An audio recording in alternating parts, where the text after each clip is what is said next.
اندر ایمان کے جذبات پیدا نہ ہو اور وہ اللہ تعالیٰ کی ربوبیت کو اختیار نہ کرے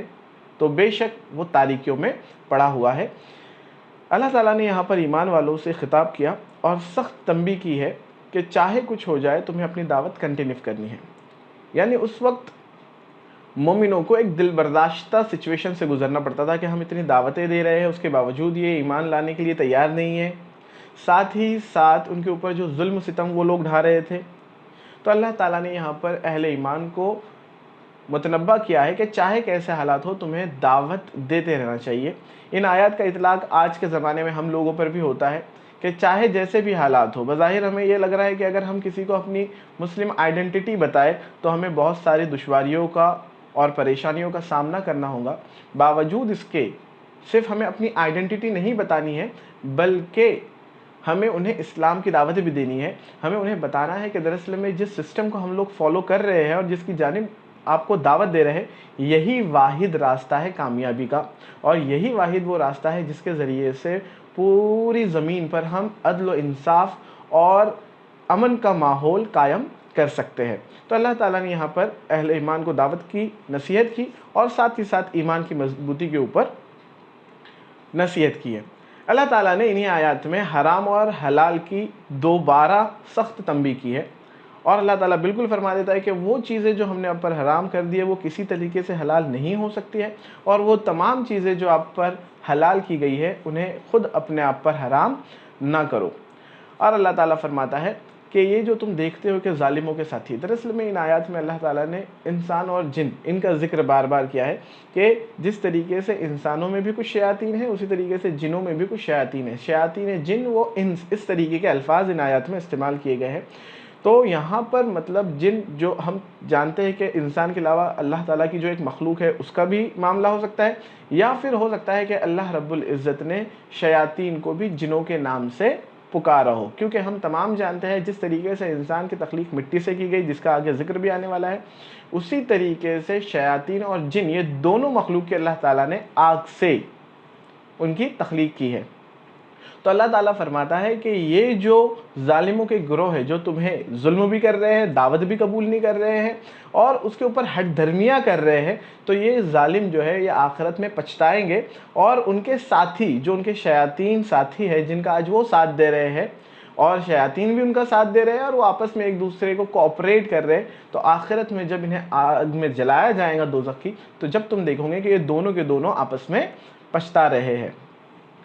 ساتھ ہی ساتھ اللہ تعالیٰ نے حضور صلی اللہ علیہ وسلم کو متنبہ کر دیا کہ آپ کا کام صرف دعوت پہنچانا ہے، ہدایت کا معاملہ اللہ رب العزت کے حق میں ہے۔ اللہ تعالیٰ جسے چاہے گا ہدایت دے گا، اور اللہ تعالیٰ جسے نہیں چاہے گا، جو خود ہدایت اپنانے کے لیے تیار نہیں ہے، تو اللہ تعالیٰ ان کے دلوں پر مہر لگا دے گا۔ اسی نسبت سے اللہ تعالیٰ نے حضور صلی اللہ علیہ وسلم کو فرمایا کہ اگر یہ تمہاری دعوت قبول نہ کرے اور عین ممکن ہے کہ یہ تمہارے ساتھ سرکشیاں اور بحث کے ذریعے سے کوشش کرے کہ تمہیں بھی اپنے دین سے ہٹا لے یا تمہارے ساتھیوں کو بھی ہٹانے کی کوشش کرے، تو انہیں کہہ دیجئے کہ تمہارا دین تمہارے لیے اور میرا دین میرے لیے، یعنی تمہیں جس راستے پر چلنا ہے تم چلیے اور مجھے جس راستے پر چلنا ہے میں اس راستے پر چلوں گا، اور آخرت میں تو ہم کو پتہ ہی لگ جائے گا آخر حق پر کون تھا۔ اور اللہ تعالیٰ نے ان آیات میں فرمایا کہ اگر اللہ تعالیٰ جسے چاہتا ہے کہ اسے ہدایت سے سرفراز کر دے تو اس کے اللہ تعالیٰ دل کو کھول دیتا ہے، یعنی وہ ایک براڈ مائنڈڈ، ایک اوپن ہارٹڈ انسان کی طرح جو حق ہے اسے اپنا لیتا ہے اور اللہ تعالیٰ کی وحدانیت اور اللہ تعالیٰ کے جو احکام ہیں ان کو فالو کرتا ہے۔ لیکن جو لوگ قبول ہی نہیں کرنا چاہتے یہ دعوت کو، تو اللہ تعالیٰ فرماتا ہے کہ ہم ان کے دلوں کو تنگ کر دیتے ہیں، اور اللہ تعالیٰ نے فرمایا کہ ہم ان کے دلوں کو بھینچ دیتے ہیں، یعنی جکڑ دیتے ہیں، اتنا تنگ کر دیتے ہیں کہ اب ان کے دل دعوت قبول کرنے کے لیے تیار نہیں ہو سکتے ہیں۔ انہی آیات کے ساتھ ساتھ اللہ تعالیٰ نے مشرکوں کے جرائم ان کو گرائے ہیں کہ آخر کن کن جرائم کے تم مرتکب ہو، کیا کیا جرائم کا ارتکاب تم لوگ کرتے ہو، جس کے اندر اللہ تعالیٰ نے سب سے پہلے فرمایا کہ اللہ تعالیٰ کے ساتھ تم شرک کرتے ہو۔ ہمیں یہ جان لینا چاہیے کہ جو اہل عرب تھے، ایسا نہیں کہ ان کے لیے اللہ کا کنسپٹ بالکل نیا تھا، جیسے کہ ہندوستان اور بر صغیر کے غیر مسلموں کا معاملہ ہے۔ انہیں بظاہر جب اللہ کا نام ان کے سامنے پیش کیا جاتا ہے تو بالکل نیا نام لگتا ہے، اور وہ نعوذ باللہ اللہ کو ان کے معبود جیسے کہ وہ ان کی مورتیاں وغیرہ ہیں ان سے کمپیئر کرنے کی کوشش کرتے ہیں۔ اس کے خلاف معاملہ تھا اہل عرب کا۔ ان کے لیے اللہ رب العزت کی ذات کوئی نئی ذات نہیں تھی اور وہ بہتر طریقے سے اللہ کو جانتے تھے، لیکن جو سب سے بڑا گناہ کر بیٹھے تھے وہ یہ تھا کہ اللہ تعالیٰ کے ساتھ وہ شریک ٹھہراتے تھے دوسرے معبودوں کو۔ اور صرف یہی معاملہ نہیں تھا، بلکہ وہ نعوذ باللہ اللہ اور دوسرے معبودوں کے درمیان غیر جانبداری، ان بائس طریقے سے پیش آتے تھے۔ ان کا معاملہ یہ تھا کہ جو اچھی چیزیں ہوتی تھی تو ان کے جو معبود انہوں نے خود اپنے ہاتھوں سے بنائے تھے وہ اچھی چیزیں ان کے سامنے پیش کرتے تھے، اور اللہ رب العزت کے سامنے تھوڑا یا پھر ایسی چیزیں جو نچلے درجے کی وہ پیش کی جاتی تھی۔ اگر ان کے یہاں کبھی قحط کا معاملہ پیش آتا اور اللہ کے حضور میں انہوں نے جو چیزیں پیش کی ہوتی، اناج پیش کی ہوتی ہے، تو اسے وہ استعمال کر لیتے بجائے اس کے کہ وہ معبودوں کے کرے۔ یعنی وہ اللہ تعالیٰ آیات میں اس طریقے سے فرماتا ہے کہ وہ ان کے معبودوں کے حصے میں سے اللہ کی راہ میں خرچ نہیں کرتے تھے، لیکن اللہ کا مال ان کے معبودوں کی راہ میں وہ ضرور خرچ کرتے تھے۔ یعنی اس طریقے سے ایک تو بڑا ظلم یہ کیا کہ شرک کر رہے، اور اس شرک کرنے کے بعد جو ان کا یہ رویہ تھا کہ دوسرے معبودوں کو اہمیت دیتے تھے، اس کے اوپر اللہ تعالیٰ نے تنبیہ اور انہیں یاد دلایا کہ یہ تمہارا جرم عظیم ہے۔ اللہ تعالیٰ فرماتا ہے کہ تمہارے ایک جرائم میں سے بڑا جرم یہ ہے کہ تم اپنے اولاد کو قتل کرتے ہو۔ ناحق اولاد کو قتل کرنے کا معاملہ ہمیں بھی بہت بہتر طریقے سے پتا ہے۔ ساتھ ہی ساتھ بیٹیوں کو زندہ گاڑ دیا جاتا تھا۔ یہ جو تمام ظلم وہ کرتے تھے اپنی اولاد پر، اللہ تعالیٰ نے بتایا کہ یہ بھی تمہارا ایک بہت بڑا جرم ہے۔ ساتھ ہی ساتھ انہوں نے مختلف قانون بنا کر رکھے تھے کہ وہ جانور جسے انہوں نے اپنے معبودوں کے نام پر چھوڑ دیا ہے، وہ اگر کسی کے کھیت میں چلا جائے اور وہ کچھ چگ بھی لے اور وہ اگر کتنا بھی نقصان پہنچا دے تو اسے کوئی کچھ نہیں کر سکتا ہے بمقابل دوسرے جانوروں کے۔ اور ساتھ ہی ساتھ انہوں نے اپنے کھیتوں کے مختلف حصے کر رکھے تھے کہ بھئی یہ مال جو ہے ہم اپنے معبودوں کے اوپر خرچ کریں گے، یہ تمام جو حصہ ہے یہ غلہ ہمارے معبودوں کے لیے ہے اور یہ والا حصہ اللہ رب العزت کے لیے۔ یعنی اس طرح کے جو انہوں نے مختلف قانون بنائے تھے اور جھوٹ باندھتے تھے کہ ہم کو تو اسی طریقے سے حکم ملا ہے، ہمارے باپ دادا نے بتایا کہ یہی اصل دین ہے، تو اللہ تعالیٰ نے تنبیہ کی کہ یہ بھی تمہارا بہت بڑا جرم ہے۔ اسی کے ساتھ وہ مرد اور عورت میں فرق کرتے تھے۔ فرق اس طریقے سے کہ اگر وہ کوئی زندہ جانور کو ذبح کرتے تو وہ فرماتے کہ بھئی اس جانور کا گوشت صرف مردوں پر حلال ہے، مرد ہی اس کے حقدار ہے۔ لیکن اگر وہ کوئی مردہ جانور جو کہ مسلمانوں کے لیے تو حرام ہے، لیکن اس وقت وہ جب مردہ جانور ذبح کرتے تو فرماتے کہ اب اس میں سے عورتیں بھی کھا سکتی ہیں اور مرد بھی، یعنی ان کے پاس مرد اور عورتوں کے لیے الگ الگ طرح کے قانون تھے۔ اللہ تعالیٰ فرماتا ہے کہ یہ تمام جرم کے تم مرتکب ہو، یہ تمام جرم تم کرتے رہتے ہو۔ آگے اللہ تعالیٰ نے انہیں یاد دلایا کہ وہ معبود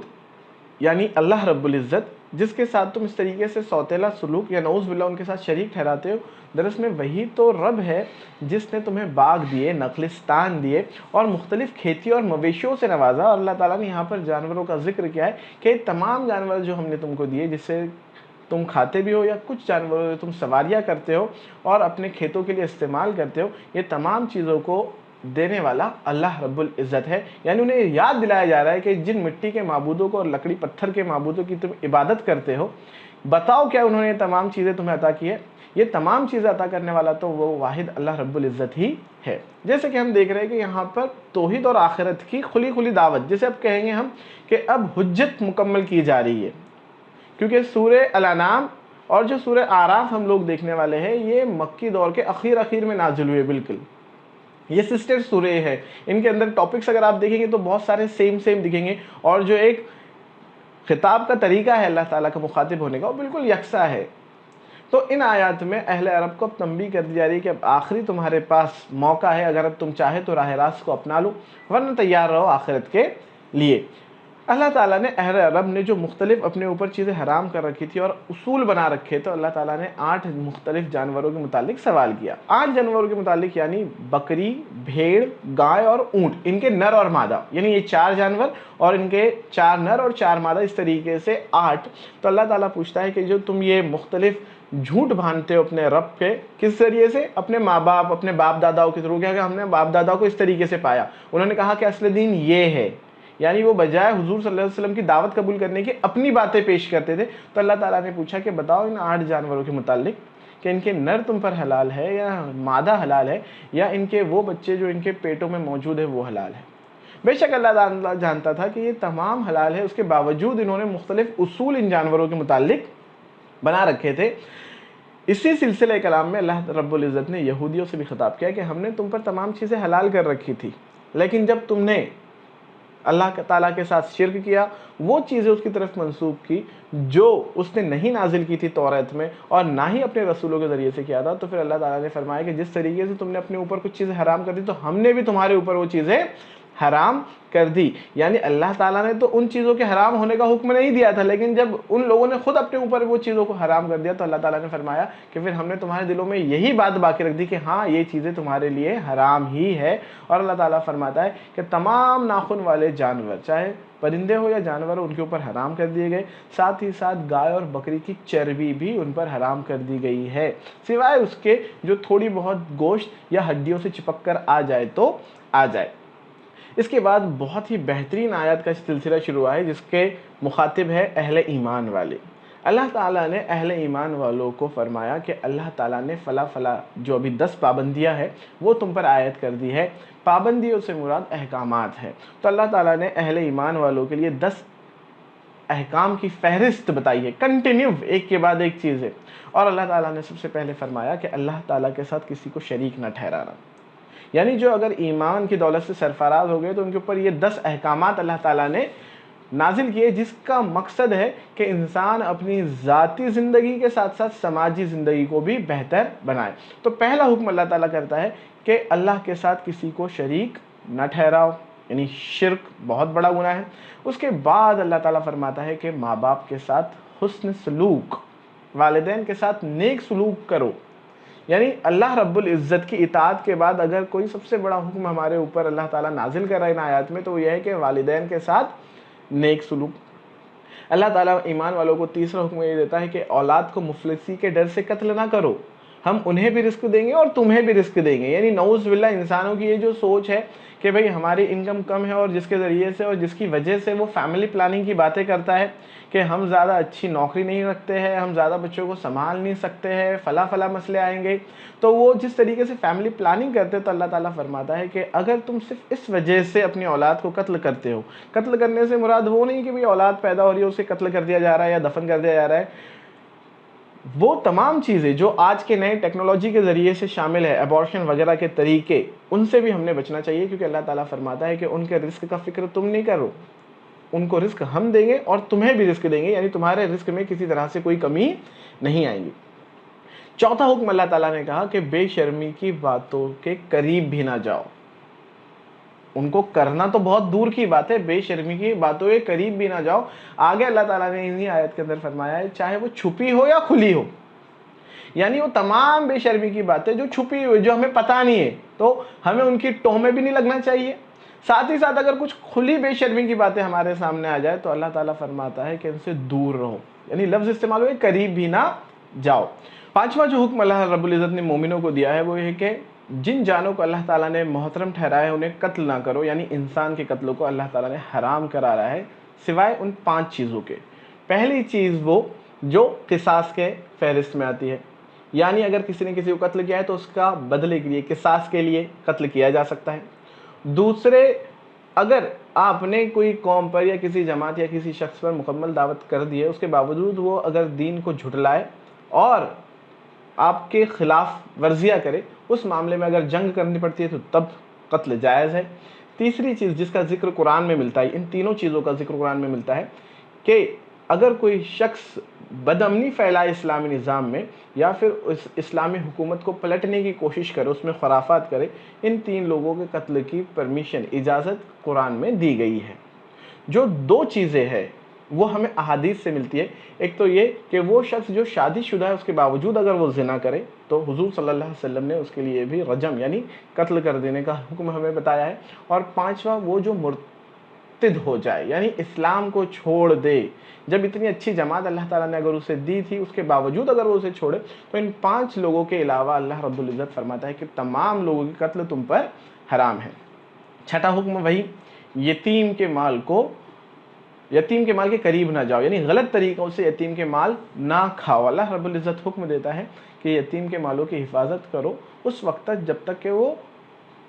اڈلٹ نہ ہو جائے، وہ اپنے ایک لیول پہ پہنچ نہ جائے جب وہ خود اپنے مال کو جہاں چاہے وہاں صرف کر سکے یا اچھی طریقے سے ان کی حفاظت کرے۔ ساتواں بہت اہم حکم ہے آج کے زمانے کے حساب سے، اللہ تعالیٰ فرماتا ہے مومنوں کو کہ ناپ تول میں مکمل انصاف کرو، یعنی ناپ تول میں کسی طریقے سے ہم نے گڑبڑ نہیں کرنا چاہیے۔ ناپ تول سے مراد وہ تمام ہمارے کاروباری معاملے ہیں،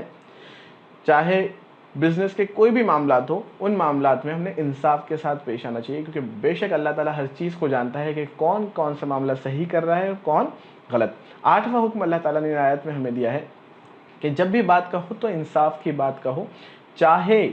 وہ گواہی یا وہ بات تمہارے رشتہ دار یا خود اپنی ذات کے خلاف ہی کیوں نہ ہو، یعنی چاہے کیسا ہی معاملہ ہو، انسان نے ہر وقت غیر جانبداری اور عدل انصاف سے کام لینا چاہیے۔ نواں حکم اللہ تعالیٰ فرماتا ہے کہ اللہ کے عہد کو پورا کرو۔ اللہ کے عہد کو پورا کرنے سے مراد وہ ہے کہ اگر ایک بار تم اسلام میں داخل ہو گئے تو تمام وہ احکامات جو اللہ تعالیٰ نے نازل کیے ہیں ان کو پورا کرنا ہے۔ ساتھ ہی ساتھ جب ہم بحیثیت انسان کے بعد اس کے اعلیٰ درجے یعنی اسلام ایمان سے سرفراز ہوتے ہیں تو ایک مومن کے اوپر دوسرے مومن کے جو احکامات ہے، جو اللہ تعالیٰ سے ہم نے عہد کیا ہے کہ جب ہم اسلام میں داخل ہو گئے تو تمام احکامات کو فالو کریں گے، تو خدا اور انسان کے بیچ میں جو احکام ہے جسے ہم حقوق اللہ کہتے ہیں، اور انسان کے بیچ میں جو معاملات ہیں جسے ہم حقوق العباد کہتے ہیں، تو اللہ کے عہد کو پورا کرنا یعنی یہ دونوں کے دونوں حقوق اللہ اور حقوق العباد کو بہترین طریقے سے بجا لانا ہے، ان کی ادائیگی ہمیں اچھے طریقے سے کرنا ہے۔ یہ ہے معاملہ اللہ تعالیٰ کے عہد کو پورا کرنے کا۔ اور آخر حکم جو اللہ تعالیٰ نے آیات میں دیا ہے کہ اللہ تعالیٰ فرماتا ہے کہ اسلام ہی سیدھا راستہ ہے اور اس راستے کے علاوہ کسی اور حکم پر چلنے کی تمہیں ضرورت نہیں ہے۔ اس طریقے سے اللہ رب العزت نے اس سورہ کے اخیر میں مسلمانوں کو 10 اہم احکامات دیے ہیں کہ ان احکامات پر اہل ایمان کو چلنا ہے۔ آخر میں اللہ تعالیٰ نے کچھ جو اہم چیزوں کے اوپر بحث کی ہے ان آیات میں، وہ یہ ہے کہ جب حضور صلی اللہ علیہ وسلم تمہارے سامنے قرآن لے کر آ گئے، اب اس کے بعد کسی طرح کی کوئی حجت باقی نہیں ہے، یعنی وہ تمام احکامات جو اللہ تعالیٰ چاہتا ہے کہ اس کے بندے کرے اور وہ تمام چیزیں جس سے اللہ تعالیٰ چاہتا ہے کہ وہ رک جائے، اب تمہارے سامنے بالکل عیا کر دی گئی ہے۔ اب تمہارے پاس یہ کسی طرح کا کوئی آپشن نہیں ہے کہ تم اللہ کے حضور جب آخرت میں پیش کیے جاؤ تو تم یہ ایک ریزن، یہ عذر پیش کرو کہ اللہ تعالیٰ فلاں چیز ہمیں معلوم نہیں تھی، کیونکہ اللہ تعالیٰ نے اس قرآن کے نازل کرنے کے بعد ہر چیز کی حجت مکمل کر دی ہے۔ اور اللہ تعالیٰ فرماتا ہے کہ باوجود اس کے اب اگر کوئی ان آیات کو جھٹلائے اور ان سے منہ موڑے، آیات کو جھٹلانے سے مراد ان پر عمل نہ کرنا، ساتھ ہی ساتھ ان احکامات کو پورا نہ کرنا جس کا حکم اللہ تعالیٰ نے آیات میں دیا ہے، اور منہ موڑنے سے مراد باوجود اس کے جانتے بوجھتے دوسروں تک اس کی بات نہ پہنچانا اور دین کی دعوت سے پرے رہنا۔ اللہ تعالیٰ فرماتا ہے کہ ایسے لوگ بڑے ظالم ہیں۔ آخر میں اللہ تعالیٰ نے حضور صلی اللہ علیہ وسلم کو کہا، یعنی انہیں ایک دلاسا دیا ہے کہ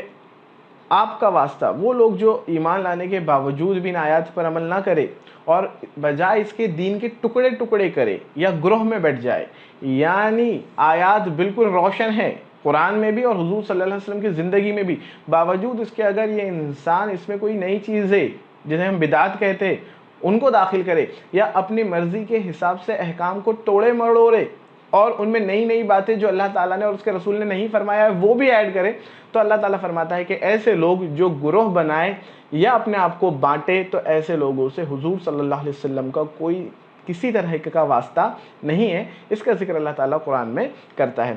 اللہ تعالیٰ یہاں پر خوشخبری دیتا ہے نیک عمل کرنے والوں کو کہ جو بھی نیک عمل تم کریں گے تو اللہ تعالیٰ اس کی نیکی کو 10 گنا بڑھا کر آخرت میں تمہیں دے گا، یعنی اگر تم ایک اچھا عمل کرتے ہو تو اللہ تعالیٰ اس کے 10 گنا ہمیں ثواب دے گا، لیکن اگر کوئی خراب بدی کا عمل کرتے ہیں تو اسے اس کا اتنا ہی بدلہ دیا جائے گا۔ یہاں پر اللہ تعالیٰ کی رحمت اور اس کی رحیم جو رحمان و رحیم کی خصوصیت ہے وہ ہمیں دکھائی دیتی ہے کہ نیکی کے معاملے میں تو 10 گنا بڑھایا جا رہا ہے، لیکن گناہ بدی کے معاملے میں اللہ تعالیٰ فرماتا ہے کہ اللہ تعالیٰ کسی جان پر ظلم نہیں کرتا، جتنی بدی کر کے وہ لائے گا اسی کا اسے بدلہ ملے گا۔ اور آخر میں اللہ رب العزت نے وہ آیت جو ہم قربانی کے وقت بھی اور بہت بسا اوقات پڑھتے ہیں کہ قل ان صلاتي ونسكي ومحياي ومماتي لله رب العالمین، کہ کہہ دیجئے، حضور صلی اللہ علیہ وسلم سے بھی کہا جا رہا ہے اور امت مسلمہ ایمان لانے والوں سے بھی خطاب کیا جاتا ہے کہ قل ان صلاتي ونسكي، کہ میری نماز، میری قربانی یا جسے کہیں گے زندگی جینے کا طریقہ، ان الصلاۃ و نسکی و محیای و مماتی، اور میری زندگی اور موت للہ رب العالمین، صرف اور صرف اللہ رب العزت کے لیے ہے۔ یعنی یہ تمام اعمال جو ہم لوگ کر رہے ہیں وہ بھی اللہ رب العزت کے لیے ہے، اور ہمارا جینا اور ہمارا مرنا ہر چیز اللہ رب العزت کے لیے ہے۔ اس طریقے سے اس سورہ کا اختتام ہوتا ہے۔ اس سورہ کے بعد جو اگلی سورہ ہے سورہ اعراف، تو سورہ اعراف کے اندر جیسے کہ میں آپ کو پہلے بتا چکا ہوں کہ رسالت کے اوپر زیادہ بحث کی گئی ہے۔ جس طریقے سے سورہ انعام کے اندر اللہ رب العزت نے توحید اور آخرت کے اوپر زیادہ فوکس کیا تھا، اسی طریقے سے اللہ رب العزت نے اس سورہ میں رسالت کے لیے مکمل حجت کر دی ہے۔ دراصل میں اس سورہ کی شروعات ہی کچھ اس طریقے سے ہوتی ہے کہ اللہ تعالیٰ فرماتا ہے کہ یہ کتاب، یعنی یہ سورہ بھی مراد ہے اور یہ قرآن کریم بھی مراد ہے، یہ کتاب جو ہے یہ منکرین اور کافروں کو ڈرانے کے لیے ہے۔ یعنی اب انہیں آپ کلیئر بتا دیجئے، بالکل ڈرا دیجئے کہ اب یہ معاملہ ہے، اور ساتھ ہی ساتھ اللہ تعالیٰ فرماتا ہے کہ ایمان لانے والوں کے لیے یاد دہانی ہے، یعنی انہیں یاد دلایا جا رہا ہے کہ اللہ تعالیٰ تم سے کیا چاہتا ہے۔ اس صورت کے اگر ہم مضمون پر دھیان دیں تو اس میں جیسا کہ میں نے آپ کو بتایا اتمام حجت رسالت کے متعلق اللہ تعالیٰ نے بالکل بتا دیا ہے کلیئر۔ ساتھ ہی ساتھ اللہ تعالیٰ نے اس سورہ میں پچھلی قوم جنہوں نے اپنے رسول کو جھٹلایا، شرک کیا اور مختلف گناہوں کو انہوں نے ملوث کیا اپنے آپ کو، تو اللہ تعالیٰ نے کس طرح کے عذابات ان کے اوپر نازل کیے اس کا ذکر کیا ہے، اور اللہ تعالیٰ نے اس سورہ کی شروعات میں بالکل فرما دیا ہے کہ آخرت میں وزن عین حق ہوگا۔ وزن جو ہم میجرمنٹ کے لیے استعمال کرتے ہیں، یعنی اللہ تعالیٰ نے بتایا کہ آخرت میں کسی طرح کی کوئی سفارش اور دوسری چیزیں کام نہیں آئیں گی، نہ ہی تمہارے وہ معبود کام میں آئیں گے جن کے آج تم یہاں پر عبادت کر رہے ہو، نہ ہی تمہارے وہ خیالات جن کے متعلق تم خوش فہمی میں مبتلا ہو کہ بھئی چاہے ہم کیسے بھی یہاں رویہ اختیار کریں، آخرت میں تو ہمیں دوبارہ اٹھنا نہیں ہے، یا اگر اٹھائے بھی جائیں گے تو ہمارے ساتھ رحم و کرم کا ہی معاملہ ہونے والا ہے۔ تو اللہ تعالیٰ فرماتا ہے کہ آخرت میں صرف ایک چیز عین حق ہوگی، وہ ہے وزن، یعنی جس کے اچھے اعمال ہوں گے اس کا پلڑا بھاری ہوگا، اور جس کے خراب اعمال ہوں گے اس کا پلڑا ہلکا ہوگا۔ یعنی زیادہ وزن رکھنے والے بالکل جنت کے حقدار ہوں گے، اور کم وزن رکھنے والے بے شک دوزخ میں داخل کیے جائیں گے۔ انہی آیات کی شروعات میں اللہ رب العزت نے حضرت آدم علیہ السلام کی تخلیق کا قصہ بہت تفصیلاً بیان کیا ہے، جیسے کہ پہلے بھی حضرت آدم علیہ السلام کے متعلق آیتیں آ چکی پچھلے سورے میں ہم نے دیکھے، لیکن یہاں پر سورہ اعراف میں ایک ڈیٹیلڈ ہمیں قصہ حضرت آدم علیہ السلام کی تخلیق اور کس طریقے سے ابلیس جو ہے وہ انکار کرتا ہے اس کا ذکر ملتا ہے۔ اللہ تعالیٰ ان آیات کی شروعات اس طریقے سے کرتا ہے کہ جب ہم نے آدم کی تخلیق کی مٹی سے اور تمام فرشتوں کو کہا کہ جھک جاؤ، تو تمام جھک گئے سوائے ابلیس کے۔ جب اللہ رب العزت نے فرمایا کہ تمہیں کس چیز نے اس کے آگے سجدہ کرنے سے روکا ہے، باوجود اس کے کہ اگر میں نے حکم دے چکا ہوں، جب اللہ تعالیٰ نے حکم دیا تو ہمارے سر خم ہو جاتے ہیں۔ انسان اپنی دماغ کو دوڑاتا نہیں ہے کہ بھئی ہم کیوں کریں اور ہم کیوں نہ کریں، اللہ کا حکم ہے، ختم ہو گیا وہاں پر معاملہ۔ تو اللہ تعالیٰ فرماتا ہے کہ جب میں نے حکم دیا اس کے باوجود کیوں نہیں جھکا، تو ابلیس جو ہے وہ گھمنڈ کرتا ہے اور یہ کہتا ہے کہ اے اللہ، تو نے اسے مٹی سے بنایا اور میں تو آگ سے بنا ہوں، مطلب میں اس سے بہتر ہوں، تو میں اس کے آگے کیوں سجدہ ریز ہوں۔ اور اللہ تعالیٰ اس بنا پر ابلیس کا یہ جو جرم ہے، کہ کیا جرم تھا، وہ اپنی بڑائی کا گھمنڈ کرتا تھا، اسے گھمنڈ تھا اپنی چیز پر۔ تو اللہ تعالیٰ فرماتا ہے کہ یہاں پر کسی طرح کے بڑائی کی گھمنڈ کی کوئی جگہ نہیں ہے، اور اللہ تعالیٰ پھر اسے پھٹکارتا ہے کہ مردود کرا دیتا ہے کہ یہاں سے نکل جا۔ جب اللہ تعالیٰ اسے نکلنے کا حکم دیتا ہے تو وہ ابلیس کہتا ہے کہ مجھے مہلت چاہیے۔ کس تعلق سے مہلت اس تعلق سے کہ جس انسان کی وجہ سے آج تو مجھے پھٹکار کے یہاں سے نکال رہا ہے اللہ رب العزت، میں اسی انسان کو جس پر تو بہت بھروسہ کرتا ہے اسے اپنے راستے سے بھٹکاؤں گا، تیرے احکام کی پابندیوں سے اسے روکوں گا، اسے دور رکھوں گا۔ تو اللہ تعالیٰ نے ابلیس کو مہلت دے دی کہ ٹھیک ہے جاؤ،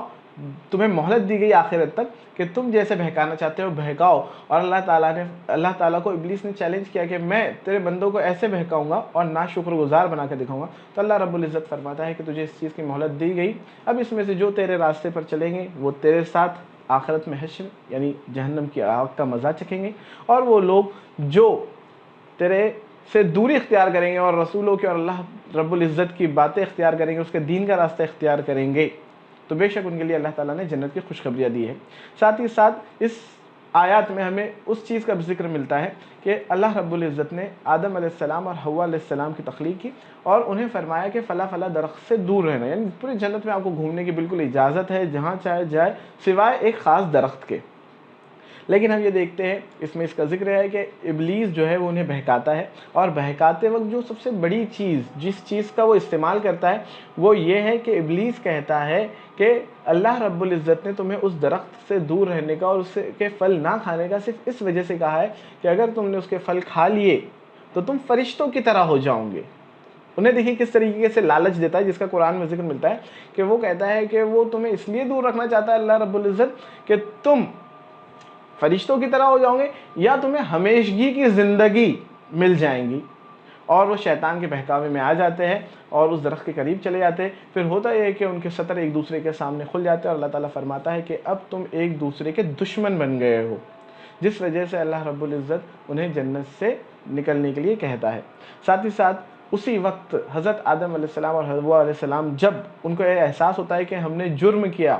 تو اسی وقت وہ اللہ رب العزت سے معافی مانگتے ہیں اور اللہ تعالیٰ انہیں معاف کر دیتا ہے۔ یہاں پر ہمیں سمجھ لینا چاہیے کہ دو کردار ہیں۔ کمپیئر اگر کرے کہ شیطان نے جرم کیا، اللہ تعالیٰ کی حکم عدولی کی، مانا نہیں انہیں، تو اس کی وجہ سے اللہ تعالیٰ نے پھٹکارا، لیکن پھٹکار کے باوجود بجائے اپنے جرم کو تسلیم کر کے معافی کا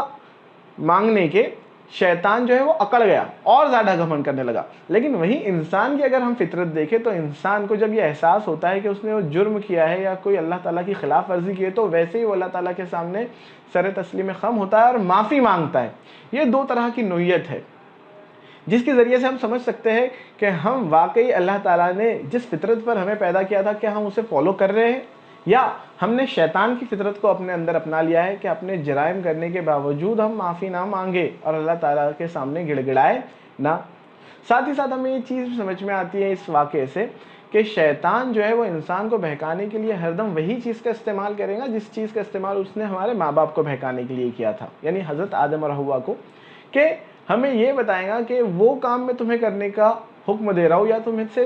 وہ کام کروانا چاہتا ہوں جس کے ذریعے سے تمہیں اعلیٰ مقام حاصل ہوگا، جس طریقے سے انہیں فرمایا تھا کہ تم فرشتے کی طرح بن جاؤ گے۔ حالانکہ ہمیں جان لینا چاہیے کہ ہمیں فرشتے نہیں بننا ہے، کیونکہ اللہ رب العزت نے ہمیں ان سے بہتر بنایا ہے۔ اللہ رب العزت نے انسان کو اشرف المخلوقات کا درجہ دیا۔ یعنی اگر شیطان یہ ہم کو بتائے کہ میں تمہیں ایسی چیزیں بتانے والا ہوں جس سے تم اور بہتر بنیں گے، تو ہم نے سمجھ لینا چاہیے کہ انسان سے زیادہ اور کوئی بہتر مخلوق نہیں ہے۔ ساتھ ہی ساتھ جو دوسرا اس نے بہکایا تھا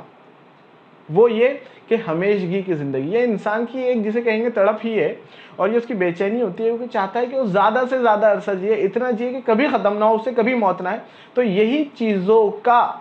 استعمال کر کے شیطان ہمیں ورگلاتا ہے، یہاں تک کہ اللہ تعالیٰ نے فرمایا کہ وہ قسم کھا کر کہتا ہے کہ میں تمہارا خیر خواہ ہوں، یہ چیزیں جو میں تمہیں کرنے کے لیے کہہ رہا ہوں میں ایسے نہیں کہہ رہا ہوں، میں تمہارا خیر خواہ ہوں، اس وجہ سے یہ بات کر رہا ہوں۔ اور پھر ہم نے دیکھا کہ اس طریقے سے اس نے حضرت آدم علیہ السلام اور حوا علیہ السلام کو اللہ تعالیٰ کے جرم کا ارتکاب کرنے لگا۔ تو ہمیں چاہیے کہ اس واقعے سے ہم سبق حاصل کریں اور شیطان کے ورگلانے سے اور اس کی تمام چیزوں سے اپنے آپ کو دور رکھیں۔ ساتھ ہی اللہ تعالیٰ اس آیات میں فرماتا ہے، آگے کنٹینیو کرتا ہے کہ اس جرم سے بچو جس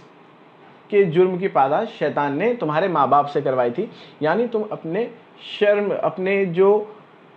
پرائیویٹ پارٹ سے ان کی حفاظت کرو۔ اللہ تعالیٰ یہاں پر فرماتا ہے کہ شرمگاہوں کی حفاظت کرو اور وہ تمام چیزوں سے، بد اخلاقیوں سے دور رہو۔ اور جس طریقے سے ہمیں یہ واقعے میں ملتا ہے کہ جیسے ہی وہ اس جرم کو کرتے، حضرت آدم علیہ السلام اور حوا علیہ السلام کے اس پھل کو کھاتے، تو ان کے لباس جو ہے وہ اتر جاتے ہیں اور ان کے سطر ایک دوسرے کے سامنے کھل جاتے ہیں۔ تو یہاں پر اللہ رب العزت نے ان آیات میں لباس کی اہمیت کو بیان کیا ہے کہ اللہ تعالیٰ یہ جو لباس ہم دیکھتے ہیں یہ معمولی چیز نہیں ہے، اللہ تعالیٰ کی بہت بڑی رحمت ہے۔ اللہ تعالیٰ فرماتا ہے کہ اس لباس کو ہم نے نازل کیا۔ یعنی بہت سے لوگوں کا یہ جو ایک سوچ ہے اور جو مختلف نظریات دنیا میں پیش کیے جاتے ہیں کہ پہلے انسان جو تھا بالکل غیر تمدن تھا، ان سویلائزڈ تھا، اسے سمجھتا نہیں تھا، اس کا معاملہ بندروں اور جانوروں کی طرح تھا۔ بعد میں دھیرے دھیرے اسے عقل آئی، پھر وہ اپنے پرائیویٹ پارٹس کو، شرمگاہوں کو چھپانے لگا، پھر اسے عقل آتی ہے اور پھر وہ بڑے کپڑے پہننے لگا۔ تو مسلمانوں کا عقیدہ یہ بالکل نہیں ہونا چاہیے، کیونکہ اللہ تعالیٰ نے حضرت آدم علیہ السلام کی تخلیق کے ساتھ ہی لباس کو نازل کر دیا تھا، یہاں تک کہ ان کی تخلیق ہی لباس کے ساتھ ہوئی تھی۔ یعنی یہ جو فلسفے ہمارے سامنے پیش کیے جاتے ہیں کہ انسان آیا پھر بعد میں اس کو عقل آئی اور پھر لباس آیا، تو یہ معاملہ نہیں ہے، بلکہ انسانی تمدن کی شروعات ہی لباس کے ساتھ ہوئی ہے۔ تو اللہ تعالیٰ فرماتا ہے کہ ہم نے لباس نازل کیا، اور یہ لباس کا کام کیا ہے؟ اس لباس کا کام ہے کہ تم اپنے قابل شرم حصوں کو ڈھانپو۔ ساتھ ہی ساتھ یہ جو لباس ہے یہ تمہارے جسم کی حفاظت کرتا ہے اور تمہاری زینت کا ذریعہ ہے۔ یعنی لباس کے 3 کام ہیں. ایک تو قابل شرم حصوں کو ڈھانپنا ہے. اب قابل شرم حصوں کو ڈھانپنا جس کے متعلق ہمیں سطر، جو سطر ہم کہتے ہیں وہ ہمیں پتہ ہے، اور محض وہیں پر سطر کے ساتھ بات نہیں رک جاتی ہے. آگے یہ ہے کہ اگر کچھ ایسی چیزیں جسم کے وہ حصے جو سطر میں تو شامل نہیں ہے لیکن انسان نہیں چاہتا ہے کہ کسی کے سامنے آئے یا کسی کو دکھائی دے، ان حصوں کو ڈھانپنے کا کام بھی ہمارا لباس کرتا ہے. دوسرے یہ ہے کہ یہ ہمارے جسم کی حفاظت کرتا ہے. جسم کی حفاظت تمام طرح کی باہری برائیوں سے بھی ہے نا، اور باطنی برائیوں سے بھی. اور تیسری چیز اللہ تعالیٰ فرماتا ہے کہ لباس وہ چیز ہے جو تمہیں زینت دیتا ہے. یعنی دراصل میں کم لباس یا لباس نہ پہننا زینت نہیں ہے، یہ فیشن نہیں ہے، بلکہ زینت اور گڈ لکنگ تو لباس پہننا ہے. اس کا ذکر اللہ تعالیٰ قرآن میں ہمیں بتاتا ہے. اللہ تعالیٰ فرماتا ہے کہ ساتھ ہی ساتھ اس لباس، بہترین لباس جو ہے وہ تقوی کا لباس ہے. یعنی ہمارا لباس جو ہے وہ محض اس وجہ سے نہیں ہونا چاہیے کہ ہم زینت ہماری کرا لی جائے، ساتھ ہی ساتھ تقوی اختیار کرے. یعنی ایسا لباس ہونا چاہیے جس کے ذریعے سے ہم نیکی کا حکم دے اور برائی سے روکے، اور خود بھی نیکی کی طرف گامزن ہو اور برائیوں سے رکے. اور تقوی کا لباس صرف ظاہری لباس نہیں جو ہم پہنتے ہیں کپڑے، بلکہ وہ باطنی لباس بھی ہے جس کا انسان فالو کرتا ہے اور اس چیز کے مطابق اپنی زندگی کو گزارتا ہے. اللہ تعالیٰ فرماتا ہے کہ لباس اللہ تعالیٰ کے مختلف نشانیوں میں سے ایک نشانی ہے، اور یہ لباس جو ہے وہ تمہیں شیطان کے فتنے سے دور رکھتا ہے. اور اللہ تعالیٰ نے دوبارہ یاد دلایا ہے کہ اس لباس ہی کے ذریعے سے شیطان نے جس طریقے سے تمہارے ماں باپ کو ورگلایا تھا تو ویسا ہی عمل یہ تمہارے ساتھ کر سکتا ہے. جیسا کہ آج ہم ہمارے معاشرے میں دیکھ رہے ہیں کہ لباس جو ایک بہت بڑا بحث کا مقام بن چکا ہے نا. چاہے پھر وہ عورتوں کو عریہ کرنے کا معاملہ ہو ان کے حقوق کے نام پر، یا ماڈرنائزیشن کے نام پر، یا پھر ہمارے نوجوانوں کا اور ہمارا معاملہ ہو کہ ہم مختلف قسم کے لباس جو کہ زینت کا بھی ذریعہ نہیں ہوتے اور نہ ہی جسم کی حفاظت کرتے ہیں، اس طرح کے لباس آج کل اپنانے لگے ہیں. اور ساتھ ہی ساتھ ایسے لباس پہننے کی وجہ سے ہمارے جو تقویت ہے وہ بھی کم ہوتی ہے. تو اللہ رب العزت سے دعا ہے کہ وہ شیطان کے جو بہکاوے کا اللہ تعالیٰ نے پہلے سے ہی ہمیں تنبیہ کر رکھا تھا کہ ممکن ہے کہ شیطان تمہیں ویسے ہی بہکائے جس طریقے سے تمہارے ماں باپ کو بہکایا تھا. تو اس لباس کے ذریعے سے تم اپنی حفاظت کرو اور شیطان کے اس فتنے سے اپنے آپ کو بچاؤ. اسی آیات میں اللہ تعالیٰ نے کافروں سے بھی کلام کیا ہے لباس کے متعلق. جیسے کہ ہم تمام کو معلوم ہے کہ حضور صلی اللہ علیہ وسلم کی بعثت سے پہلے مشرکین کے اندر، اہل عرب کے اندر اتنی برائیاں پھیل چکی تھی کہ وہ برہنہ ہو کے کعبے کا طواف کیا کرتے تھے. اور جب ان سے کہا جاتا کہ تم یہ کیسا عمل کرتے تو وہ کہتے تھے کہ یہ ہمارے باپ داداؤں نے ہم کو سکھایا طریقہ، اور یہ دراصل میں یہی اصل دین ہے. یعنی ایک تو غلط کام کرتے تھے اور ان تمام کاموں کو دین کی طرف منسب، اللہ رب العزت کی طرف ٹھوک دیتے تھے کہ یہ اللہ تعالیٰ کی طرف سے اس طرح سے ہمیں حکم آیا ہے اور ہم وہی حکم کو بجا لا رہے ہیں. تو اللہ تعالیٰ نے فرمایا ہے کہ اللہ تعالیٰ کبھی بے حیائی کا حکم نہیں دیتا ہے. یعنی جو تم اللہ تعالیٰ کی طرف یہ منسوب کر رہے ہو باتیں، کبھی عین ممکن نہیں ہے کہ اللہ تعالیٰ اس طرح کے احکامات تم پر یا تمہارے باپ داداؤں پر نازل کرے. آخر میں اللہ تعالیٰ نے فرمایا کہ عبادت کے وقت زینت سے آراستہ ہو جاؤ. یعنی جب بھی ہم اللہ تعالیٰ کے سامنے پیش ہو، عبادت کرو، تو ہم نے زینت یعنی اچھے لباس کو اپنانا چاہیے. جیسے کہ ہم تمام جانتے ہیں کہ عام طور پر جب کسی فنکشن پروگرام میں، شادی بیاہ میں یا کالج وغیرہ میں جانا ہوتا ہے تو ہم تو بہترین لباس اپنے لیے سلیکٹ کرتے ہیں، ایسا لباس سلیکٹ کرتے ہیں جس کے اندر ہم سب سے بہترین نظر آئے. لیکن وہیں جب اللہ رب العزت کے سامنے ہم نماز کے اندر پیش ہوتے ہیں، مساجد میں جاتے ہیں، تو ہم ہمارے کم تر لباسوں کو اپناتے ہیں کہ بھئی نماز کو تو جانا ہے، مسجد تو جا رہے. تو اللہ تعالیٰ فرماتا ہے کہ زینت کے ساتھ آراستہ رہو عبادت کے وقت. یعنی بہترین لباس کے اندر اللہ تعالیٰ کے سامنے ہم نے پیش ہونا چاہیے. یہ تمام اعمال تھے یا باتیں تھیں جس کے متعلق لباس کے متعلق اللہ تعالیٰ نے ان آیات میں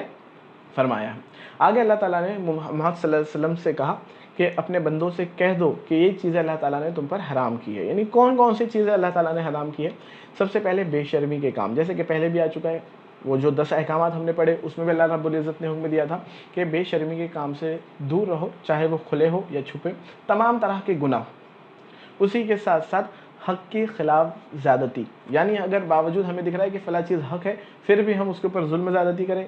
اس چیز کو بھی اللہ تعالیٰ نے ہم پر حرام کیا ہے. اللہ کے ساتھ کسی کو شریک ٹھہرانا بھی حرام ہے. اور ساتھ ہی ساتھ ایسی باتیں جو جھوٹی ہیں، جو اللہ تعالیٰ نے نہیں نازل کی اور نہ ہی وہ دین کا حصہ ہے، اور محض اپنے نفس کی تفریح کے لیے، اپنے خود کے فائدے کے لیے ان باتوں کو اللہ تعالیٰ کی طرف منسوب کر دینا کہ ہاں یہ چیزیں تو اللہ تعالیٰ کی طرف سے نازل ہوئی ہے اور ہم وہی کام کر رہے ہیں جو اللہ تعالیٰ کہہ رہا ہے. تو ان چیزوں سے بھی ہم نے بچنا چاہیے کیونکہ یہ حرام ہے.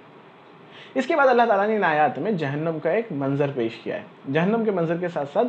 دوزخیوں اور جنتیوں کے متعلق بھی اللہ تعالیٰ نے بہت سی آیات بیان کی ہے۔ اللہ تعالیٰ اس رکوع کی شروعات اس طریقے سے کرتا ہے ان آیات کی کہ ہم اہل جہنم جو ہے ان کا بتایا جا رہا ہے کردار، کہ جب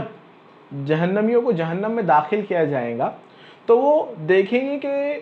جب وہ جہنم میں داخل ہو رہے تو ان سے پہلے گزرے لوگ بھی وہاں پر موجود ہیں، جن و انس، جیسے کہ میں نے آپ کو بتایا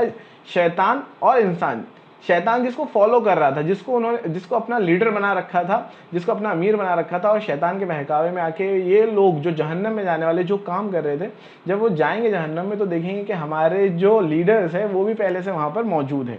ہم سے پہلے جو لوگ گزرے، چاہے پھر وہ باپ داداؤں کی طرف جو ہم منسوب کرتے تھے بہت سی باتیں کہ ہم اس وجہ سے کر رہے کہ ہمارے باپ دادا کرتے تھے، جو معاملہ اہل عرب کا تھا، تو اللہ تعالیٰ فرماتا ہے کہ وہ اپنے گزروں کو بھی وہاں پر پالیں گے اور خود بھی وہاں پر پہنچ جائیں گے۔ ساتھ ہی ساتھ اللہ تعالیٰ فرماتا ہے کہ ہر گروہ جب داخل ہوگا جہنم میں تو دونوں گروہ ایک دوسرے کے اوپر لعنت کریں گے، یعنی جو دوسرا گروہ ہے وہ پہلے گروہ کو لعنت کرے گا کہ تمہاری وجہ سے آج ہمارا بھی یہ حال ہو رہا ہے، اور وہ پہلا گروہ جس کو دوسرا گروہ فالو کر رہا تھا وہ کہے گا کہ ہم نے تھوڑی کہا تھا، ہم نے تو صرف چیزیں بتائے تھے، یہ جہنم میں تم آئیے تمہارے خود کے اعمال کی وجہ سے ہے۔ یعنی اللہ رب العزت فرما رہا ہے کہ آج دنیا میں انسان بھلائی سے کس کو بھی فالو کر لے، کسی کو بھی اپنا چہیتا بنا لے، اتنا چہیتا بنا لے کہ اپنی زندگی اس کے اوپر قربان کر دے اور شیطان کے راستے پر چل پڑے، لیکن جب آخرت میں جہنم میں وہ دونوں ساتھ میں داخل ہوں گے تو وہ کوئی کسی کے کام نہیں آئے گا، بلکہ وہ ایک دوسرے کے اوپر لعنت کہیں گے۔ اللہ تعالیٰ ان آیات میں اس طریقے سے فرماتا ہے کہ جو بعد والا گروہ ہے وہ پہلے والے گروہ کو کہے گا، جو پہلے گروہ ہے بعد والا گروہ کہے گا کہ اللہ تعالیٰ اس کو دوہرا عذاب دے کہ اس نے مجھے بہکایا اور غلط راستے پر ڈالا، اور جو پہلا گروہ ہے وہ کہے گا کہ اللہ تعالیٰ اس کو دوہرا عذاب دو دوسرے گروہ کو جو ان کے بعد آیا۔ یعنی دیکھیں یہاں پہ دو طرح کے گروہ ہے، ایک لیڈر ہے ایک فالوور ہے۔ تو فالوورز کہیں گے کہ ہمارے لیڈر جو گروہ ہے، جو ہمارا آگے والا گروہ تھا، اس گروہ کو اللہ تعالیٰ دوہرا عذاب دے، ان کی وجہ سے ہم غلط راستے پر آئے۔ اور پہلا گروہ جو ہے، یہ جو لیڈرز ہیں ان کے فالوورز کے متعلق اللہ تعالیٰ کو کہیں گے کہ یہ خود اپنے جرم کے مرتکب ہے، بلکہ انہیں دوہرا عذاب دو۔ تو اللہ تعالیٰ فرمائیں گا کہ دوہرا عذاب تو دونوں کے لیے ہے، یعنی جو فالو کر رہے ہیں ان کے لیے بھی اور جو ان کو لیڈ کر رہے ہیں ان کے لیے بھی اللہ تعالیٰ نے دوہرا عذاب کا انتظام کیا ہے۔ اس کے بعد ایک اللہ تعالیٰ نے فرمایا کہ جو جہنم میں داخل ہوں گے وہ عین جہنم میں ہی داخل ہونے والے ہیں، اور اللہ تعالیٰ ان آیات میں اس طریقے سے فرماتا ہے کہ ان لوگوں کے لیے آسمان کے دروازے ہرگز نہ کھولے جائیں گے، یعنی بند کر دیے جائیں گے آسمان سے مراد جنت کے دروازے۔ اور اللہ تعالیٰ فرماتا ہے کہ ان کا جنت میں داخلہ، یعنی اگر یہ لوگ یہ سوچتے ہیں کہ ہمیں کچھ دن جہنم میں رہنا ہے اس کے بعد تو ہم جنت میں چلے جائیں گے، تو اللہ تعالیٰ نے ایک مثال کے ذریعے سے سمجھایا ہے، جس طریقے سے سوئی کے ناکے سے، مطلب سوئی کے ہول سے اونٹ کا گزرنا ناممکن ہے، اسی طریقے سے ان کا دوبارہ جنت میں جانا عین ناممکن ہے، یعنی انہیں کبھی جنت میں جانے نہیں دیا جائے گا۔ اور اللہ تعالیٰ فرماتا ہے کہ جہنم کو ان کا اوڑھنا بچھونا بنا دیا جائے گا، یعنی یہ ہردم جہنم میں ہی رہیں گے۔ اس کے برعکس وہ لوگ جو اللہ تعالیٰ کی آیت کو مانیں گے، ان پر ایمان لائیں گے، ان کے مطابق عمل کریں گے اللہ تعالیٰ کے احکام کے مطابق، تو اللہ تعالیٰ فرماتا ہے کہ یہ اہل جنت ہے اور یہ جنت میں ہمیشہ رہیں گے۔ اللہ تعالیٰ فرماتا ہے ان کے دلوں کو ہم قدوت سے نجات دے دیں گے۔ قدوت سے نجات یعنی اگر یہ اہل ایمان والے تمام کے تمام جنت میں داخل ہوتے ہیں اور ان کے درمیان اگر کسی طریقے سے کوئی اختلاف بھی تھا، رنجشیں بھی تھی، ایک دوسرے کے متعلق اگر کچھ برائیاں بھی تھی، تو اللہ تعالیٰ کہتا ہے کہ اللہ تعالیٰ جنت میں ان کے دلوں کو پاک کر دے گا۔ یعنی جب انسان جنت میں داخل ہوگا مومن،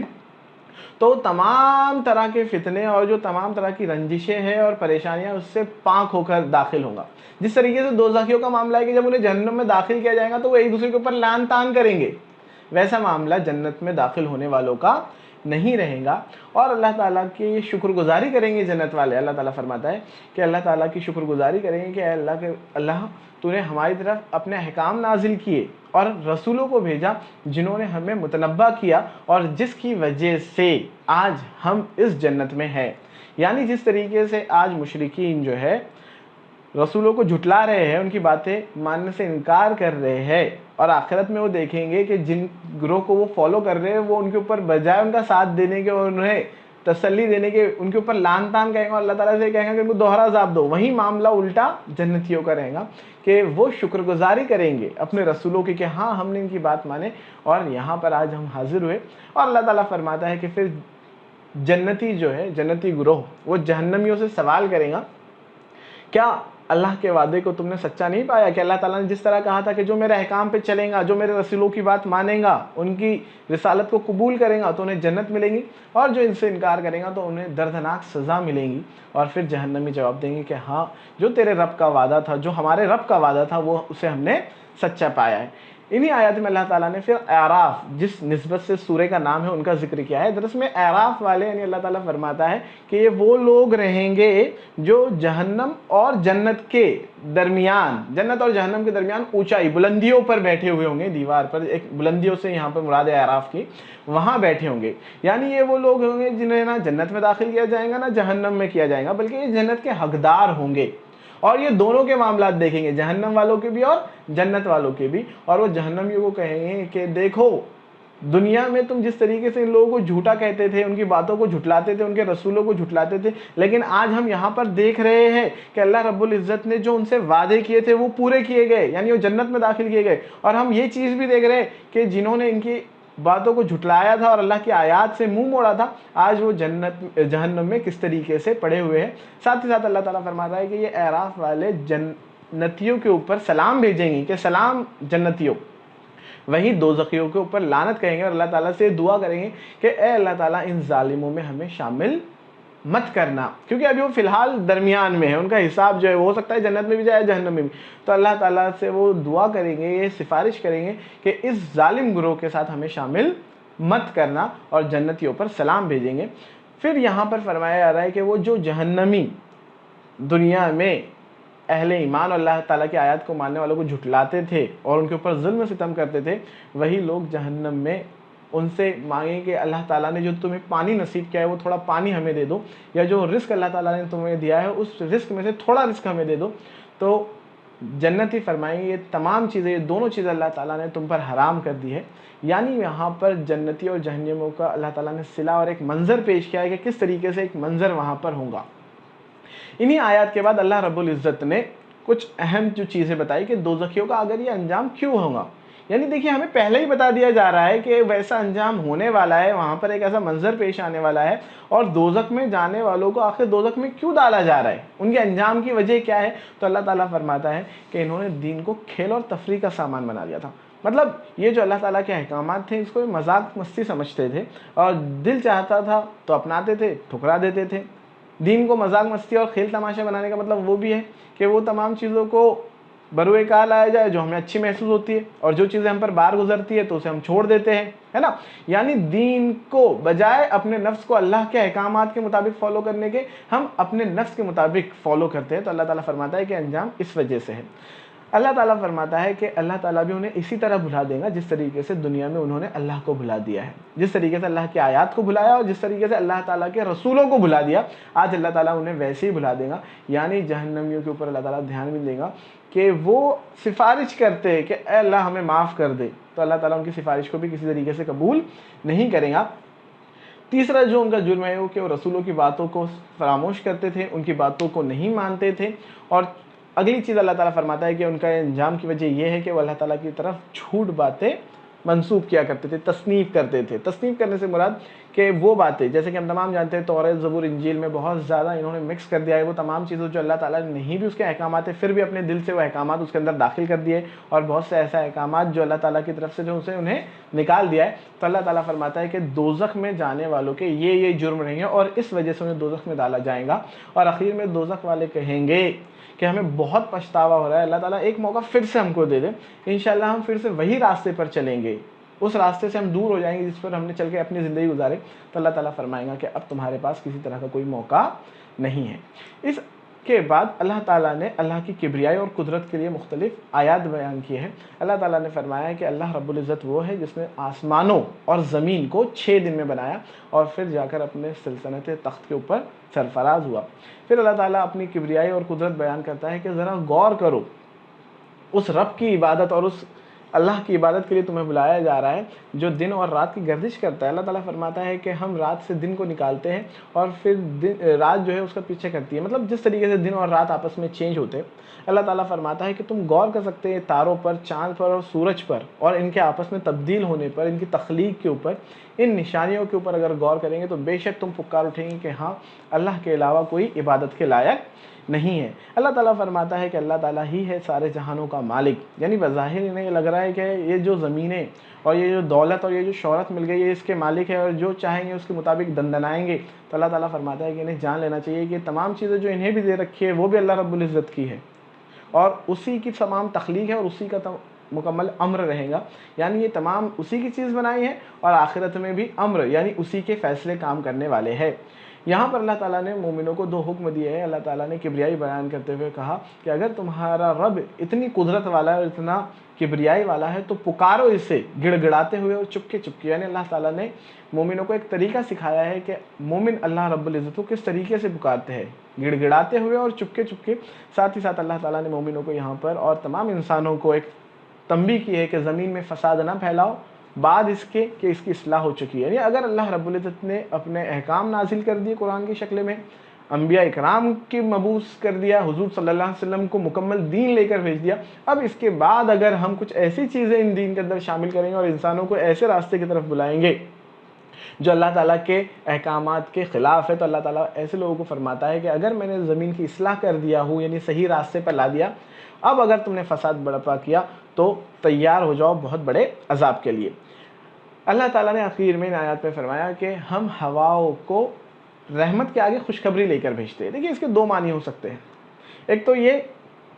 کہ جس طریقے سے جب بارش ہوتی ہے تو بارش ہونے سے پہلے ہوائیں چلتی ہے اور رحمت سے مراد یعنی وہ بادل ہے، پھر وہ برستے ہیں اور جو مردہ زمین ہے اللہ تعالیٰ اسے زندگی دیتا ہے۔ تو اللہ تعالیٰ فرماتا ہے کہ تم ان نشانیوں سے سمجھ سکتے ہو کہ کس طریقے سے ہم مردوں کو زندگی دیتے ہیں، ہے نا۔ اور دوسرا اس سے یہ معنی بھی ہو سکتا ہے کہ جس طریقے سے ہوائیں رحمت کی خوشخبری لاتی ہے اسی طریقے سے یہ جو احکامات قرآن اور یہ جو رسول ہم تمہاری طرف بھیج رہے ہیں یہ دراصل میں تمہیں خوشخبری سنا رہے ہیں۔ کس چیز کی خوشخبری؟ جنت کی خوشخبری، جہاں پر اللہ تعالیٰ زندگی کے بعد موت کے بعد دوبارہ زندگی دے گا۔ ساتھ ہی ساتھ زمین جس طریقے سے مردہ سے زندہ ہوتی ہے ویسے ہمارے دلوں کا معاملہ ہے کہ جس طریقے سے ہم مردہ پڑے تھے لیکن اسلام کی تعلیمات آنے کے بعد اور یہ رسولوں کے آنے کے بعد ہمارے دل زندہ ہو گئے۔ اور اللہ تعالیٰ پھر ان آیات میں فرماتا ہے کہ جو اچھی زمین ہے وہ رب کے حکم سے خوب پھل پھول دیتی ہے اور جو خراب زمین ہے وہ ناقص پیداوار کے سوا کچھ نہیں دیتی۔ یعنی وہ دل جو اللہ کی آیات کو قبول کر لیں گے اور اس کے مطابق اپنی زندگی گزاریں گے تو وہ بڑے پھلے پھولیں گے، یعنی انہیں جنت میں اعلیٰ سے اعلیٰ درجے ملیں گے۔ لیکن وہ خراب زمین یعنی وہ خراب دل جو اللہ تعالیٰ کی آیات کو ماننے سے انکار کر دیں گے اور اس کے رسولوں کو جھٹلائیں گے اور اس کے رسولوں کی پیروی نہیں کریں گے، تو اللہ تعالیٰ فرماتا ہے کہ ناقص پیداوار یعنی جہنم کے علاوہ ان لوگوں کو کچھ نہیں ملے گا۔ آخر میں اس پارے کے اللہ رب العزت نے مختلف قوموں کا ذکر کیا ہے، تقریباً 5 قوموں کا اور 5 انبیاء کا ہمیں ذکر ملتا ہے۔ اسے میں نے اس طریقے سے ڈیوائیڈ کیا ہو کہ کون سا رسول کس قوم پر مبعوث کیا گیا، پھر اس قوم کے کیا جرائم تھے اور ان جرائم کی پاداش میں انہیں کیا سزا ملی۔ جیسے کہ میں نے آپ کو بتا چکا ہوں کہ سورہ اعراف جو ہے وہ رسالت کے مضمون پہ بحث کرتا ہے، یعنی یہاں پر رسالت کی حجت کو اتمام کیا گیا ہے، رسولوں کے متعلق بتایا گیا ہے۔ اسی لیے یہاں پر سب سے پہلے جو رسول ہے، جیسے کہ ہم نے سب سے پہلے دیکھے حضرت آدم علیہ السلام۔ آدم علیہ السلام کی تخلیق کے بعد اللہ رب العزت نے بتا دیا تھا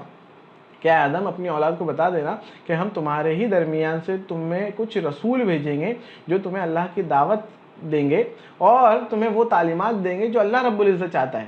یعنی ہمیں پہلے سے حضرت آدم علیہ السلام کی تخلیق کے وقت سے بتا دیا گیا تھا کہ ہمارے درمیان رسول آنے والے ہیں، تو بجائے ہم رسولوں کو جھٹلائے اور انہیں ناحق قتل کرے یا انہیں نعوذ باللہ گمراہی میں ٹھہرائے، ہمارا یہ رویہ ہونا چاہیے کہ ہم ان رسولوں کی دعوت کو قبول کریں۔ حالانکہ ہم تمام جانتے ہیں کہ حضور صلی اللہ علیہ وسلم کے اوپر ختم نبوت، یعنی وہاں پر نبی ختم ہو گیا، اب کوئی نبی نہیں آنے والا ہے، یعنی حضور صلی اللہ علیہ وسلم کی تعلیمات جو ہمیں اب مل چکی ہے وہ الٹیمیٹ ہے، اس کے اوپر اب کوئی بات نہیں ہے۔ تو اللہ تعالیٰ اسی سلسلے کلام میں سب سے پہلے حضرت نوح علیہ السلام کا ذکر کرتا ہے۔ حضرت نوح علیہ السلام کو بھیجا گیا قوم نوح کی طرف، اس قوم کا کوئی خاص نام نہیں تھا۔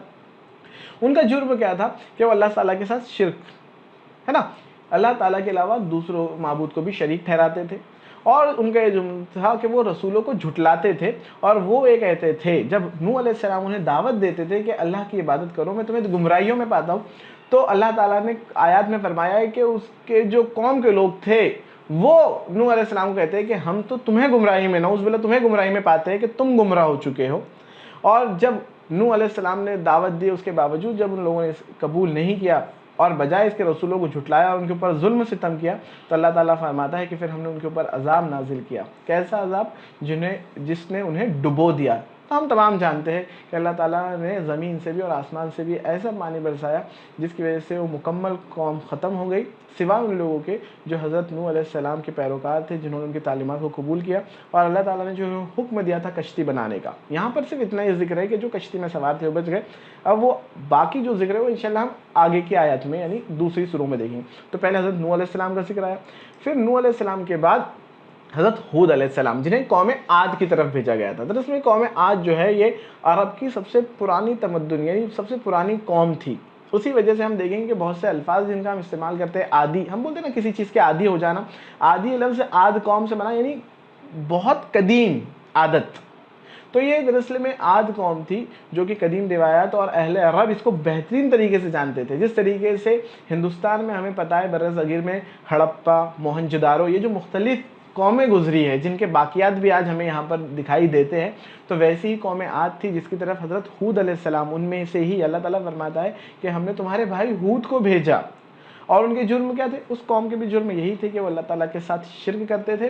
اور رسولوں کو بے عقل اور جھوٹا ٹھہراتے تھے۔ وہ کہتے تھے کہ یہ جو رسول بات کر رہے بالکل بے عقلی کی بات ہے، دوبارہ کوئی زندہ نہیں کیا جانے والا ہے نا، اور ہم ایک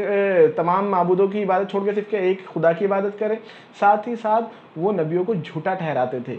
کہ بھئی اگر اللہ تعالیٰ کو کسی کو رسول بنانا ہی تھا تو ہم میں سے کسی کو بناتا تھا، ہم اتنے سردار لوگ، تم جیسے معمولی انسان یا نعوذ باللہ سے کہا جائے کہ تمہیں کیوں بنایا گیا، تم تو بالکل سادے سیدھے سے ہو، نہ تمہارے پاس دولت ہے نہ شہرت ہے۔ تو اللہ تعالیٰ نے فرمایا کہ انہوں نے جرم کیا، اور اس جرم کی وجہ سے اللہ تعالیٰ نے ان کی جڑ کاٹ دی۔ اللہ تعالیٰ فرماتا ہے جڑ کاٹ دینا یعنی نام و نشان مٹا دینا۔ جس طریقے سے آج ہم یہاں دیکھتے تو ضرور ہے کہ یہاں پہ ہڑپا تھے، یہاں پہ موہنجودارو، لیکن آج ان کا کسی طریقے سے کوئی نام و نشان نہیں ہے، تو اللہ تعالیٰ نے ویسا ہی معاملہ قوم عاد کے ساتھ کیا۔ قوم عاد کے بعد اللہ تعالیٰ نے ذکر کیا ہے قوم سمود۔ قوم سمود کی طرف اللہ تعالیٰ نے فرمایا کہ میں نے تم میں سے ہی تمہارا بھائی صالح علیہ السلام کا ذکر یہاں پر ہمیں ملتا ہے کہ اللہ رب العزت نے صالح علیہ السلام کو بھیجا۔ صالح علیہ السلام نے بھی انہیں دین کی دعوت دی۔ اس قوم کے متعلق اللہ رب العزت نے جو دو چیزیں یاد دلائی ہے وہ یہ ہے کہ وہ ہموار زمینوں پر عالیشان محل بناتے تھے اور پہاڑوں کو کاٹ کاٹ کر تراش کر اپنے مکانات بنا لیتے تھے۔ یعنی بالکل دیکھیے ویسا ہی معاملہ ہے جیسے کہ آج ہمیں ہمارے علاقے میں اجنتا ایلورا کا دکھائی دیتا ہے، جہاں پر ہم دیکھتے ہیں کہ وہ ایک ایسی قوم تھی جنہوں نے پہاڑوں کو تراش کر مکان بنائے تھے۔ ویسی ہی قوم عرب کے علاقے میں تھی سمود، جو پہاڑوں کو تراشتی تھی اور بڑے بڑے محل بناتی تھی، یہاں تک کہ آج بھی ان کے باقیات موجود ہے۔ اور حضور صلی اللہ علیہ وسلم جس زمانے میں دعوت دے رہے تھے تو جو مختلف قافلے عرب کے شام وغیرہ کی طرف تجارت کو جاتے تھے تو وہ راستے سے گزرتے وقت ان علاقوں کو دیکھتے تھے اور وہ بخوبی جانتے تھے ان کے متعلق۔ جس طریقے سے ہم تمام اجنتا اور ایلورا کو بالکل اچھی طریقے سے جانتے ہیں، ویسے ہی معاملہ ان کا تھا۔ تو اللہ تعالیٰ ان کے ریفرنس کو یاد دلا رہا ہے کہ دیکھو ان قوم میں بھی ہم نے رسولوں کو بھیجا اور وہ بھی ایسے ہی دعوت دیتے تھے جیسے آج محمد صلی اللہ علیہ وسلم دے رہے ہیں، لیکن انہوں نے جس طریقے سے دعوتوں کو جھٹلایا اور جھٹلانے کے بعد جو ہم نے عذاب نازل کیے، تو پھر ایسے عذاب کے لیے تم بھی تیار ہو جاؤ۔ تو اللہ تعالیٰ نے قوم سمود کا ذکر کیا ہے اور ان کا جرم بھی یہی تھا کہ وہ اللہ تعالیٰ کے ساتھ شرک۔ دیکھ سکتے ہیں آپ جتنی مثالیں دی گئی ہے اس میں سب سے جو جرم پہلا سب کا بیان کیا گیا ہے کہ وہ اللہ تعالیٰ کے ساتھ شرک کرتے تھے، دوسرے معبودوں کو بھی شریک ٹھہراتے تھے۔ اور ان کا جو ایک جرم تھا کہ جب انہوں نے کہا کہ اے رسول کوئی نشانی لاؤ، تو اللہ رب العزت نے اونٹنی نشانی کے طور پر دی۔ ہو سکتا ہے کہ اس اونٹنی کی پیدائش حضرت صالح علیہ السلام کے زمانے میں معجزاتی طور پر ہوئی ہوں گی، یا وہ اونٹنی کچھ الگ رنگ ڈھنگ کے قائل ہوں گی۔ تو اللہ تعالیٰ نے اس اونٹنی کو فرمایا کہ ہم نے نشانی کے طور پر بھیجا، اور اللہ رب العزت نے مختلف احکامات اس اونٹنی کے متعلق نازل کیے تھے۔ دراصل میں اونٹنی کی حرمت نہیں، حرمت یہ چیک کرنا تھی کہ یہ اللہ کے احکامات کو کتنے فالو کریں گے اور کتنے اس سے دور بھاگیں گے۔ لیکن ہم یہ دیکھتے ہیں کہ وہ اونٹنی کو زبردستی قتل کر دیتے ہیں، یعنی جن چیزوں سے اللہ تعالیٰ نے روکا تھا تو بجائے اس کو فالو کرنے کے وہ اللہ تعالیٰ کے احکام کو جھٹلاتے ہیں اور اس اونٹنی کو قتل کر دیتے ہیں، جس کی وجہ سے اللہ تعالیٰ نے ان کے اوپر ایک دل دہلا دینے والا عذاب نازل کیا۔ ہوا یوں کہ دراصل میں ایک زور کی آواز آتی ہے اور اس آواز کی وجہ سے وہ اپنے گھروں میں اوندھے پڑے کے پڑے رہ جاتے ہیں۔ اللہ تعالیٰ فرماتا ہے کہ ہم نے ان کو اپنے گھروں میں ہی ختم کر دیا۔ اس طریقے سے قوم سمود کے ساتھ معاملہ ہوا۔ اگلی قوم جس کے متعلق اللہ تعالیٰ ذکر کرتے ہیں وہ لوط علیہ السلام کی قوم لوط۔ قوم لوط کے جو جرائم تھے اس میں شرک کے ساتھ ساتھ ایک بڑا گناہ ان کا یہ تھا کہ وہ فحش کام کرتے تھے۔ فحش کام کیا؟ ہم جنسی، یعنی بجائے عورتوں سے اپنی خواہشات پورے کرنے کے وہ مردوں سے اپنی خواہش پورے کرتے تھے، خواہش نفس، جیسے کہ آج بھی ہم دنیا میں دیکھ رہے ہیں کہ وہ چیز بہت زیادہ عام ہوتی جا رہی ہے۔ پہلے جہاں سے وہ مغرب یورپین کنٹریز کے اندر تھی، آج ہم دیکھ رہے ہیں کہ ہندوستان وغیرہ جیسے ممالک میں بھی اسے حکومتی درجہ دیا جا رہا ہے کہ ہومو سیکشوالٹی کو ایک بجائے جرم قرارنے کے اسے پرمیشن دی جا رہی ہے۔ تو یہ برائی قوم لوط میں بھی تھی۔ تو اللہ تعالیٰ فرماتا ہے کہ یہ جرم تھے، ساتھ ہی ساتھ جو لوگ انہیں روکتے تھے تو بجائے وہ پاک لوگوں کی بات سننے کے انہیں اپنی بستیوں سے نکال دیتے تھے۔ تو اللہ تعالیٰ نے فرمایا کہ جب انہوں نے یہ جرم کیا تو اللہ تعالیٰ نے اس کی پاداش میں ایسا عذاب نازل کیا کہ آسمان سے پتھروں کی بارش کی،